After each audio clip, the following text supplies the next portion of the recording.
Welcome to the JWK show. We talk about crypto and we keep things short and concise.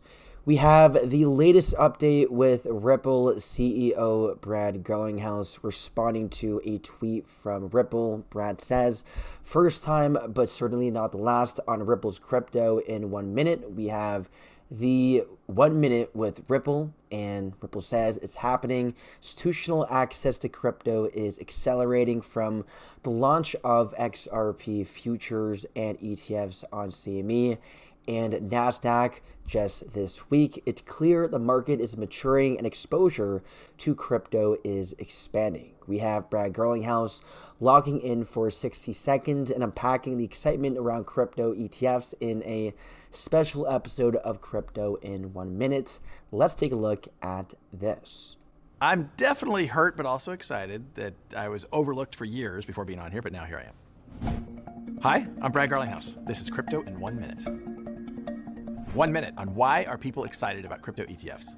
I think there's two main factors going on here. One is, for the longest time, institutional investors primarily trading on Wall Street, really haven't been able to access crypto directly. Their options were to either self-custody, onboard with an exchange, and some people don't like centralized exchanges for a whole host of reasons. So this was really the first time you had institutions be able to go on Wall Street and trade directly in crypto. This is an unlock for a couple of reasons. For capital that couldn't come in, whether it's an endowment, whether it's a pension fund, even mutual funds that didn't or couldn't access crypto, now they can. The second thing is, it really is institutionalizing the entire industry of crypto.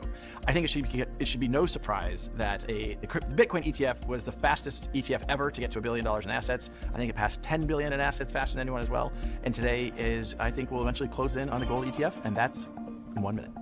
Right, so overall, what we have with the ETFs is a lot more money flowing into cryptos, especially institutional money. So this is very bullish, and we have from Senator Bill Hagerty. He says, the Genius Act is a historic piece of legislation that will revitalize our payment system into the 21st century. And guys, the new payment system is XRP Ledger, and the RLUSD. We do have Ripple piloting a private ledger for central banks, launching CBDCs. So we have many banks launching their own CBDC, stablecoin, different assets, all on top of the XRP ledger, as we do have cost-effective, reliable, and close to instantaneous transactions, all possible with XRP. And we have an exciting LinkedIn announcement on Dubai's real estate tokenization on the XRP ledger. We have exciting news.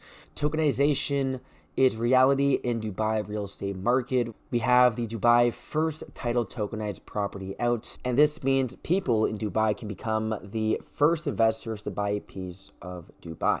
And in phase 1, this is only open for Emirates ID holders, residents of UAE, as part of Dubai Land Department pilot project with Prico. And we have blockchain for pilot tokenization. Project is Ripple. So this is all possible with Ripple technology. We have Don Kwok also hinting at something happening with Easy A and Ripple. So big things happening with Ripple and Don Kwok's company. And this is quite interesting as well. We have the Brazil flag, which looks very similar to the BG123 photos with the snowballs. And now we have a Brazilian-backed stablecoin on top of the XRP ledger. From Gemini, we have now available earned up to 4% back in RLUSD with the Gemini credit card. And we have the Bitcoin logo on a game from 1991. We have Bitcoin coming out around the 08 era. So as we said, guys, everything is all pre-planned, and it seems like Bitcoin has been around for longer than 08. We had the 1% building Bitcoin around 1999 and then releasing it during a financial crisis during the 08 crash. We had the 1% bringing in a new solution, which is Bitcoin and crypto, specifically cryptocurrencies, XRP. And we had the 1% basically making every big invention on Earth, from phones, internet, telephone, TVs, and so on. And lastly, we have Tesla owning over $1.2 billion worth of Bitcoin. That's it for the video. Hope you guys enjoyed, and I'll see you guys in the next one.